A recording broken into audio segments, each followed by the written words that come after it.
Hello and welcome, my name is Piéra and today I'd like to introduce you to my son.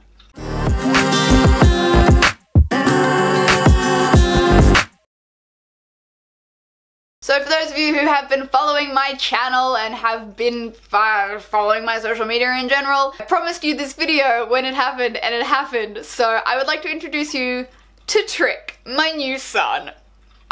So as most of you know by now, I'm obviously a bird person. I work with birds. I know a bit about birds. So I thought I'd be so bold as to adopt my first bird. I wanted to get a big bird.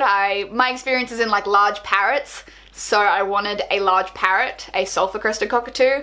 But for Jacob, who has never worked with birds, doesn't know much about birds, I thought we'd start small. So we started small with baby Trick.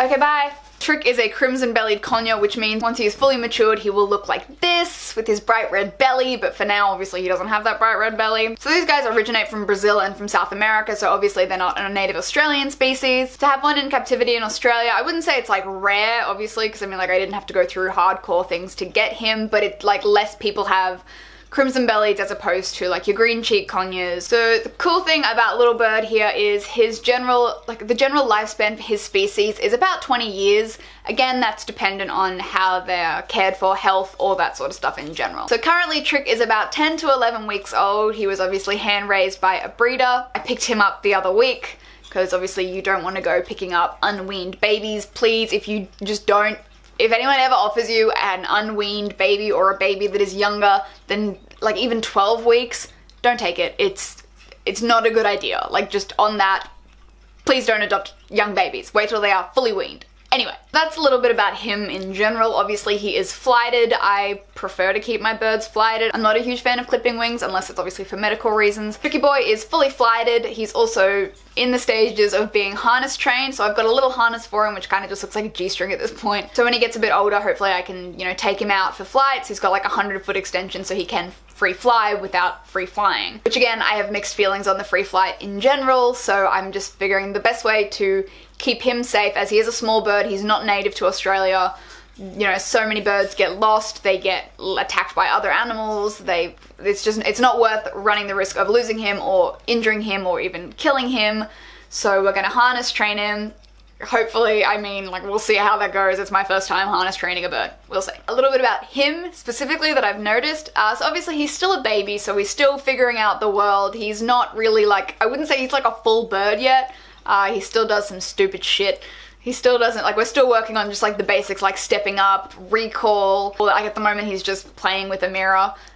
In saying that, we are going to get a second bird within the coming months, just as a friend for him. Birds are obviously flock species, so they like to be kept with other birds. It's also just good for them, their socialization, their mental and physical health as well. So we're gonna get a second bird, a second small bird, and then we'll go up to big birds. His name is from one of my favorite fictional characters, Trick in Nevernight by J. Kristoff. He's my favorite bookish boyfriend. When I looked at Trick, before I named him, I knew he was a Trick in terms of like, he's a small bird, it's a small name, it's a fun name. He's super friendly and he's super cuddly. Obviously he came from a large clutch and now he's just got me, so he spends like 90% of the day just curled up on my shoulder having a sleep, or like chewing on my mouth, which is kind of gross, but he does it anyway. I've introduced him to both of my cats, which surprisingly went a lot better than I would have expected. Like, Artemis is more kind of like, if you just keep away from me, like, we'll be chill. In saying that, like, they will like coexist next to each other. Whereas Aries is always the biggest shock to me. Like, I feel like Aries had a higher prey drive. He's always been an indoor cat, so he's literally never had to like hunt anything in his life. But he always sits at the window and like chirps at birds outside. So I was kind of anxious bringing Trick home. So the only thing I was really worried about was Trick being so small and also being flighted that would kind of capture their attention. And it does.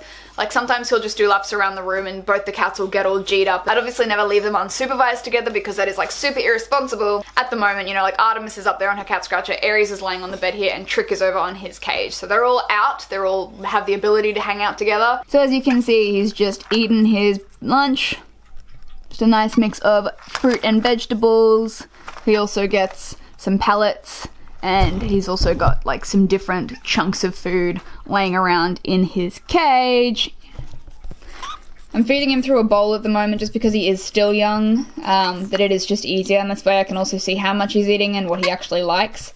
Eventually we'll get rid of the bowl and we'll just go to using foraging tools so he has to work for his food like he would in the wild. So this is his cage at the moment. Obviously it's in the bedroom just because I have him in here all of the time. It's a nice big cage. I think it's like AV1 604.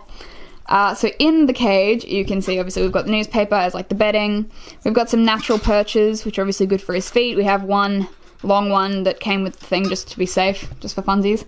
And you can see we've got like his pellets, a bunch of different natural toys for him, some other toys. He likes to sleep on that thing. And some browse that I put in this morning, as well as some more natural. We've got a baffle cage, which is hopefully what he'll be eating his food from as he grows older.